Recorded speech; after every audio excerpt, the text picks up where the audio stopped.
اور امام احمد رضا خان سے ایک مسئلہ پوچھا گیا، وہ یہ تھا کہ انہوں نے کہا جناب اگر کوئی شخص، حضور سیدنا غوث اعظم رضی اللہ تعالیٰ عنہ کا ایک فرمان ہے کہ حاذی قدمی علی رکبۃ کل ولی اللہ، کہ میرا قدم جو ہے وہ تمام ولیوں کی گردن پر ہے، اگر کوئی شخص اس فرمان کو نہیں مانتا تو کیا وہ کافر ہے؟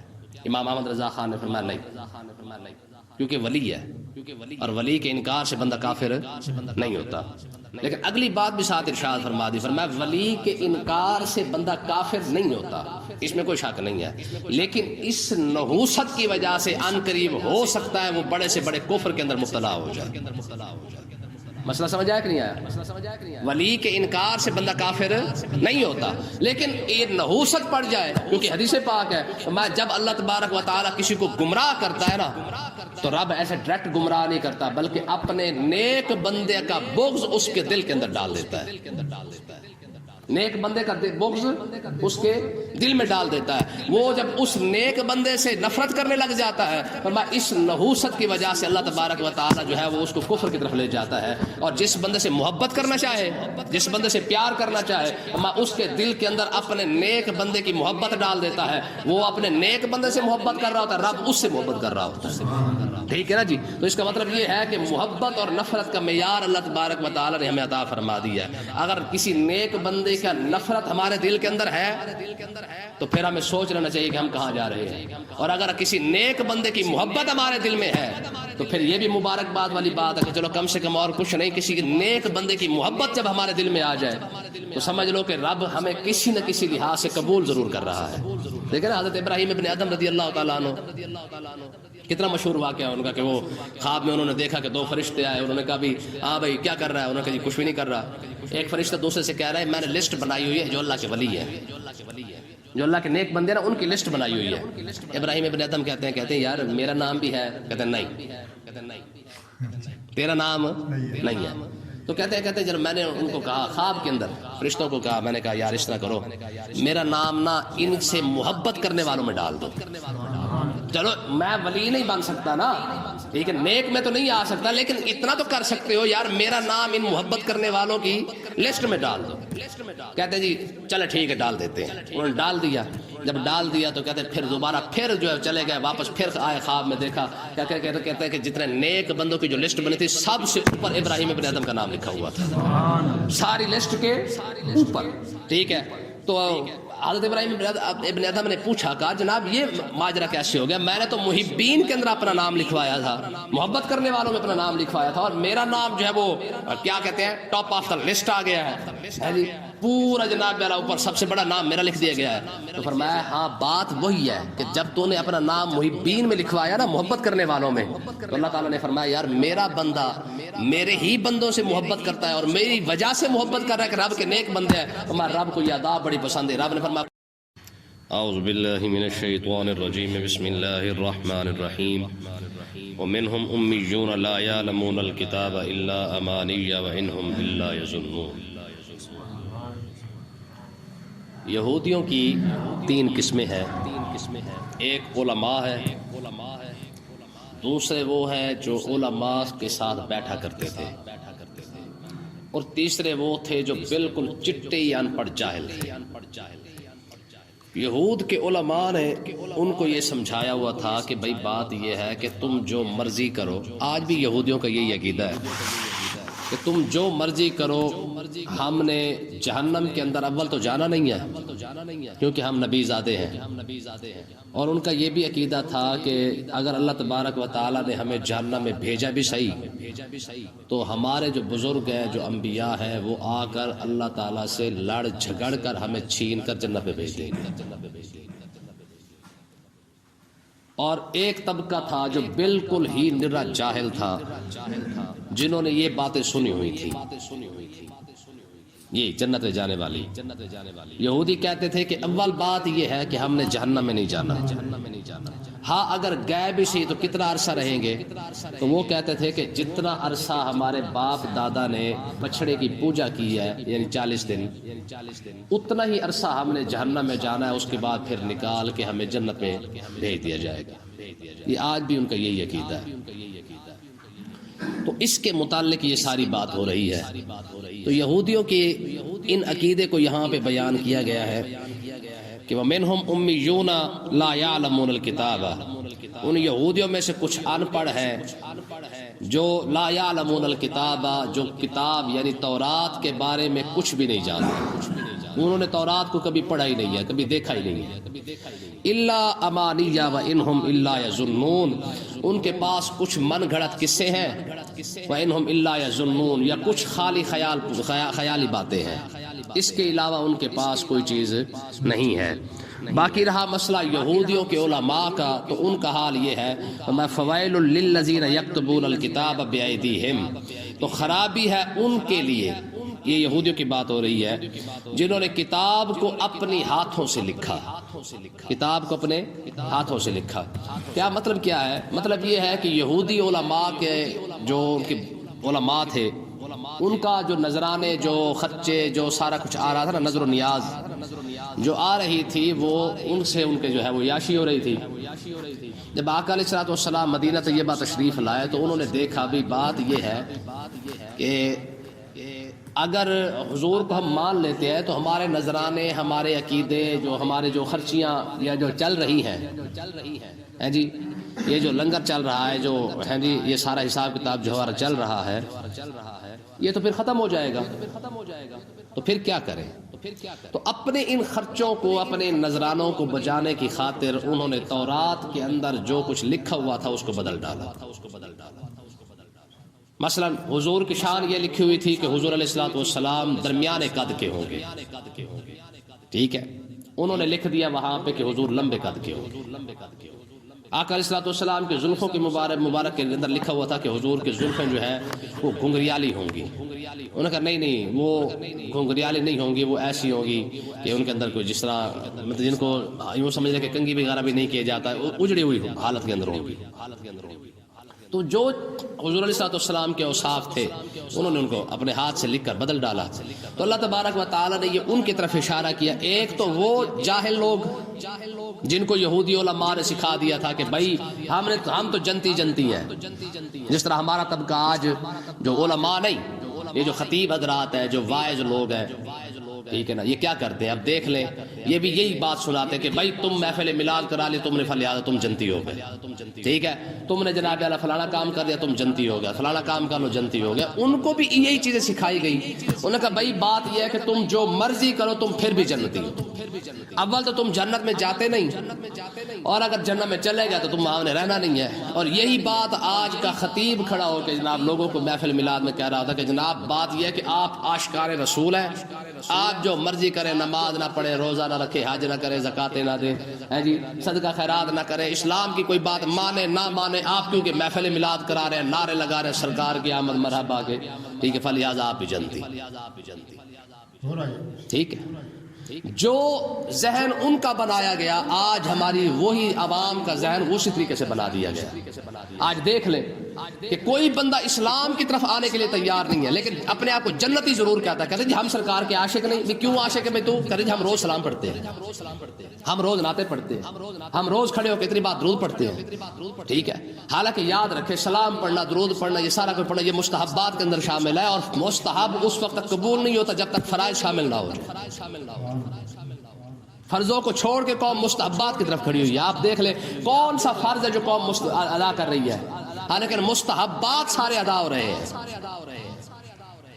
ہمارے 40واں 15واں 20واں فرض یہ سارا کچھ مستحب ہے، جلسہ جلوس محفل میلاد 11ویں 12ویں یہ سارا کچھ مستحب ہے، مستحبات کے اندر شامل ہے، لیکن باقاعدگی کے ساتھ جناب اعلیٰ سوال ہی پیدا نہیں ہوتا قضا ہو جائے، اس پر اتنی سختی سے عمل ہو رہا ہے، اور جو فرائض ہیں اللہ تعالیٰ کے ان کی طرف دھیان ہی کوئی نہیں ہے۔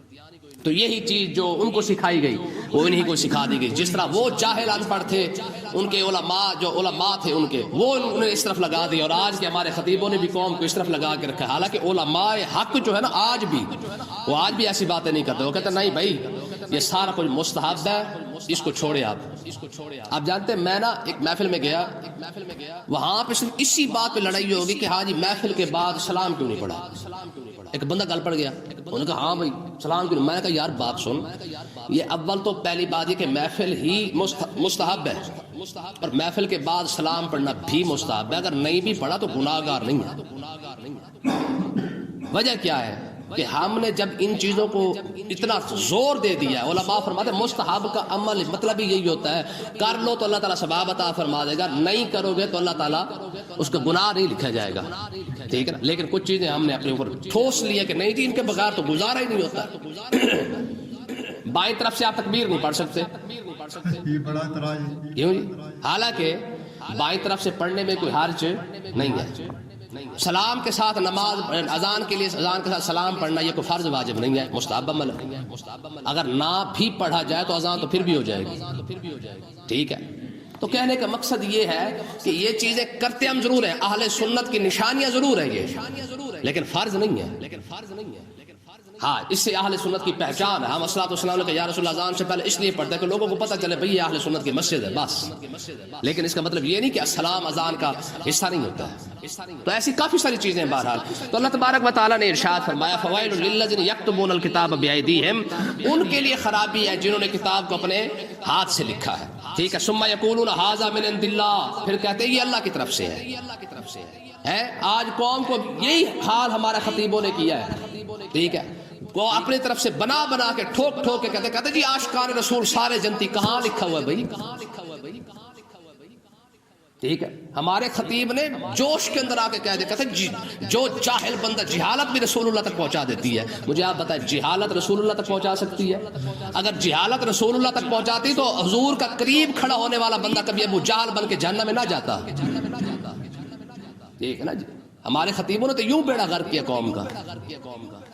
اللہ اکبر، انہوں نے اپنی طرف سے لکھا کہا جی ھذا من عند اللہ، یہ اللہ کی طرف سے ہے، ٹھیک ہے۔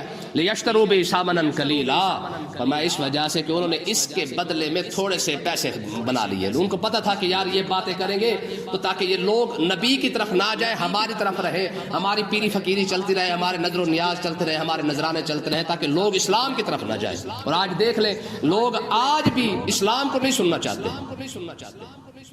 آپ تقریر کے اندر چور کی سزا بیان کر دیں، کوئی آپ کو پیسے نہیں دے گا،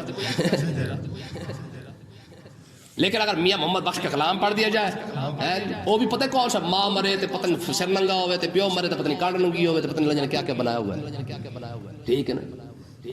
چکا ہوا جناب اعلیٰ سارا کچھ، جناب ایسی خام خواہ لگا دی بھی ابا مر گیا تھا، فلانا ہو گیا، پیو مر گیا تھا۔ ان کو پتہ بھی قوم نے اسی پہ رونا ہے اور اسی پہ قوم نے پیسے دینے ہیں۔ کوئی عالم دین قرآن سنا دے، حدیث سنا دے، سوال ہی پیدا نہیں ہوتا ہماری قوم کو کبھی وجد آیا ہو؟ کبھی دیکھا کبھی قرآن سن کے کسی کو وجد آیا ہے جی؟ قرآن سن کے کوئی جھوم اٹھا ہو تیرا خیرہ کیا بات ہے یار یہ میرے رب کا کلام ہے، کبھی ہوا ہے؟ سوال ہی پیدا نہیں ہوتا۔ ہاں آپ ایک بار پڑھ کے دیکھیں، ماں مرے تے سر ننگا ہوئے، اللہ جانے پتہ نہیں کیا مصیبت نہیں ہوئی، ماں مرے تے سر ننگا ہوئے۔ اللہ اکبر۔ آگے دیکھیں جی، اللہ نے فرمایا فوائل اللہ مما کتبت ایدیہم، فرمایا خرابی ہے ان کے لیے ان کے ہاتھوں کے لکھے ہوئے سے، وویل اللہ مما یکسبون، اور خرابی ہے، ہلاکت ہے اس کمائی کے لیے جس کی خاطر انہوں نے یہ سارا کچھ کیا ہے۔ یعنی انہیں لکھنے والوں کے لیے بھی ہلاکت ہے اور اس کمائی پر بھی ہلاکت ہے۔ اور تم نے اتنا پیسہ کما کے بتا کیا کیا ہے؟ آج 80,000 پہ ایک نعت خان کی فیس ہے، 20,000 پہ دوسرے نعت خان کی فیس، 50,000 دوسرے نعت خان۔ ہم کہتے ہیں یار خدا کا خوف کرو، نعت خان کو تو پیسے دینا جائز ہی کوئی نہیں ہے، نقیب کو پیسے دینا جائز ہی کوئی نہیں ہے، یہ مکا کر کے۔ وجہ کیا ہے؟ علماء نے لکھا ہے کہ نعت خانی کے بغیر محفل ہو سکتی ہے، اس کے نقیب کے بغیر۔ نقیب تو یہ 15-20 سال سے پہلے نکلے، یہ کیڑے مکوڑے کی طرح نکلا ہے، مگر آج سے 20 سال پیچھے چلے جائیں نقیب کیا ہوتا ہے؟ نقیب کا تو پتہ ہی کوئی نہیں تھا کسی کو۔ تنور چ بولتا، انگور چ بولتا، کھجور چ بولتا، پتہ نہیں کی بولتا، یہ کچھ عوام کو سنایا جا رہا ہے، ٹھیک ہے۔ تو آگے دیکھیں جی، وقالوا لن تمسنا النار الا ایاما معدودہ، ٹھیک ہے جی۔ اور یہودی کہنے لگے ہمیں تو آگ نہیں چھوئے گی مگر سوائے چند دن کے لیے، گنتی کے چند دن ہیں، ہمیں تو آگ کچھ نہیں کہے گی۔ کیوں؟ کیونکہ جی ہم تو نبی زادے ہیں، اور ہے بھی صحیح، اس میں کوئی شک والی بات بھی نہیں ہے، ٹھیک ہے، واقعی نبی زادے ہیں۔ لیکن اس کا مطلب یہ نہیں کہ نبی زادہ ہونے سے کوئی بخشا تھوڑی جائے گا۔ اگر نبی زادہ ہونے سے کوئی بخشا جاتا تو نوح علیہ السلام کا شہزادہ بخشا جاتا، صاحبزادہ بخشا جاتا، لیکن نہیں بخشا گیا، ٹھیک ہے نا۔ اللہ نے فرمایا انہ لیس من اہلک، فرمایا آپ یہ آپ کا بیٹا ہی کوئی نہیں ہے، آپ کے گھر والوں میں سے نہیں ہے، ٹھیک ہے۔ کیوں؟ انہ عمل غیر صالح، اگر یہ آپ کا شہزادہ ہوتا تو آپ جیسے عمل نہ کرتا، بات سمجھے کہ نہیں آئی ہے؟ ہاں فرمایا قل اتخذتم من اللہ عہدا، فرمایا یہ یہودیو تم جو یہ بات کر رہے ہو جی ہمیں تو کچھ بھی نہیں ہوگا، ہم نے جہنم میں نہیں جانا، کیا تم نے رب سے یہ وعدہ لے رکھا ہے؟ کیا تم نے رب سے یہ وعدہ لے رکھا ہے کہ تم واقعی چند دن کے لیے جاؤ گے؟ فَلَن يُخْلِفَ اللَّهُ عَهْدَهُ، اگر واقعی ایسی بات ہے تو پھر رب اپنے وعدے کی مخالفت نہیں کرتا۔ ام تقولون علی اللہ ما لا تعلمون، یا پھر ایسا تو نہیں کہ تم جہالت کی وجہ سے ایسی باتیں کر رہے ہو اللہ تعالیٰ پر۔ کیا رب نے یہ وعدہ کیا ہے تمہارے ساتھ کہ واقعی تم چند دن کے لیے جنت میں جاؤ گے؟ ایسا کوئی وعدہ نہیں کیا۔ کسی پوری تورات کھول کے دیکھ لو، کہیں پر یہ ایسا وعدہ اللہ تعالیٰ نے نہیں کیا کہ جناب اعلیٰ یہ سارے کے سارے یہودی چند دن کے لیے جنت میں جائیں گے باقی پھر جنت میں چلے جائیں گے۔ فرمایا نا، اگر کہیں وعدہ ہے تو بتاؤ جا رب نے تمہارے ساتھ یہ وعدہ کیا ہو۔ آگے دیکھیں جی، بلا من کسب سیئۃ واحاطت بہ خطیئتہ، ہاں کیوں نہیں، جس نے جو گناہ کمایا اور اس کے گناہ نے اس کا گھیرا بھی کر لیا، فاولئک اصحاب النار، وہی پکا ٹھکا جہنمی ہے، ہم فیہا خالدون، ہمیشہ اسی کے اندر رہے گا۔ یہ گناہ سے مراد کفر ہے، یعنی جس شخص نے ایسا کفر کیا کہ ہدایت کے راستے ہی بند کر دیے، کفر پر ہی مر گیا، ٹھیک ہے، فرمایا اب یہ بندہ ہمیشہ ہمیشہ کے لیے جہنم میں رہے گا۔ والذین آمنوا، رہا مسئلہ صاحب ایمان کا، چاہے وہ یہودیوں کے اندر ہو، عیسائیوں کے اندر ہو، ستارہ پرستوں کے اندر ہو، فرمایا جو بندہ بھی ایمان لائے، وعملوا الصالحات، جہاں ایمان کی بات آئے گی ساتھ عمل کی بات بھی ساتھ آ رہی ہے۔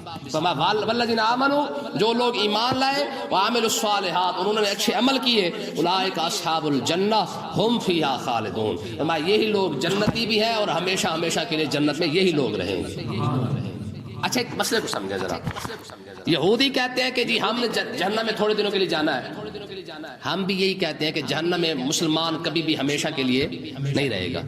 وہ بھی ان کا، حالانکہ وہ بھی یہ کہتے ہیں کہ ہم نے تھوڑے دنوں کے لیے جہنم میں جانا ہے پھر ہم نے جنت میں چلے جانا ہے۔ ہم بھی تو یہی کہتے ہیں کہ مسلمان پھر بھی جائے گا بھی صحیح نا، لتر پولس کو پڑھیں گے تو وہ بھی تھوڑی دیر کے لیے پڑھیں گے، تھوڑی مدت کے لیے پڑھیں گے، ہمیشہ ہمیشہ کے لیے مسلمان جہنم میں نہیں رہے گا۔ ہاں مسلمان کا جو ہمیشگی کا جو ٹھکانہ ہے وہ جنت ہے، ہمیشگی کا جو ٹھکانہ ہے وہ جنت ہے۔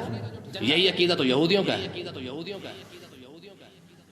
یہودی بھی تو یہی کہہ رہے ہیں ہم نے تھوڑے دن جہنم میں جانا ہے پھر جنت میں چلے جانا ہے۔ ہم بھی یہی کہتے ہیں بھی تھوڑے دن کے لیے مسلمان جنت میں جائے گا پھر اس کے بعد جنت میں چلے جائے گا۔ وہ غلط کیسے اور ہم ٹھیک کیسے؟ سوال بنتا ہے نا، وہ غلط کیسے اور ہم ٹھیک کیسے؟ حالانکہ یہ عقیدہ بالکل برحق ہے، اس میں کسی قسم کا کوئی مسئلہ نہیں ہے۔ یہ واقعی سچا عقیدہ ہے کہ مسلمان صرف تھوڑی دیر کے لیے جنت میں جائے گا، اس کے بعد جنت میں چلا جائے گا۔ یہودی بھی یہی کہہ رہے ہیں۔ جواب سنیں، بات یہ ہے کہ یہودیوں کا یہ عقیدہ تب ٹھیک ہوتا جب وہ تمام نبیوں کو مانتے اور نبی آخر الزمان پر ایمان لے کے آتے، جب وہ ایمان لے کے آتے۔ اور ہمارا عقیدہ کیوں ٹھیک ہے؟ ہمارا عقیدہ اس لیے ٹھیک ہے کہ ہم اس لیے وَتُؤْمِنُونَ بِالْكِتَابِ كُلِّهِ، اللہ نے فرمایا وجہ یہ ہے کہ یہ اہل ایمان کی نشانی ہے، جس طرح اہل ایمان اپنے نبی کو مانتے ہیں اسی طرح اہل ایمان اللہ کے سارے نبیوں کو مانتے ہیں۔ سمجھ آئی کہ نہیں؟ یہودیوں نے عیسیٰ علیہ السلام کا انکار کر دیا، عیسائیوں نے موسیٰ علیہ السلام کا انکار کر دیا، اور ان دونوں نے مل کے ہمارے نبی کا انکار کر دیا۔ تو اللہ تبارک و تعالیٰ نے فرمایا کہ اس کا مطلب یہ ہے کہ دائمی جنت جس کو ملے گی وہ صرف اور صرف اسی کو ملے گی جو تمام انبیاء کو ماننے والا ہو۔ اور ہمارا عقیدہ، ہمارا ایمان ہے کہ کسی بھی نبی کا انکار سے بندہ کافر ہو جاتا ہے، کسی بھی نبی کی شان میں گستاخی کرنے والا بندہ کافر ہے، ٹھیک ہے نا، چاہے وہ عیسیٰ علیہ السلام ہو، حالانکہ ہمارے نبی تو نہیں نا، عیسیٰ علیہ السلام ہمارے نبی تو نہیں ہے، لیکن اس کے باوجود بھی ہم کہتے ہیں جی عیسیٰ علیہ السلام بھی ہمارے نبی ہیں، ہم ان کو ویسے ہی اللہ کا نبی مانتے ہیں جیسے ہم اپنے نبی کو نبی مانتے ہیں۔ وصف نبوت کے اندر تو سارے برابر ہیں، ٹھیک ہے نا۔ اب مسئلہ سمجھ آ گیا کھول کے کہ انہوں نے نبیوں کا انکار کیا اس لیے ان کا عقیدہ غلط ہو گیا، یہ جہنم میں تھوڑی دیر کے لیے جانے والا۔ لیکن ہم نے کیونکہ سارے نبیوں کو مانا، برحق نبی مانا ہے، 1,24,000 ہے، کم آئے زیادہ آئے جتنے بھی آئے، ہم نے کہا یار رب کا جو بھی نبی بن کے آیا ہے، جو بھی رب نے نازل کیا ہے بالکل برحق نازل کیا ہے جی۔ اللہ کا جتنے بھی نبی آئے سارے کے سارے برحق ہیں، ٹھیک ہے نا۔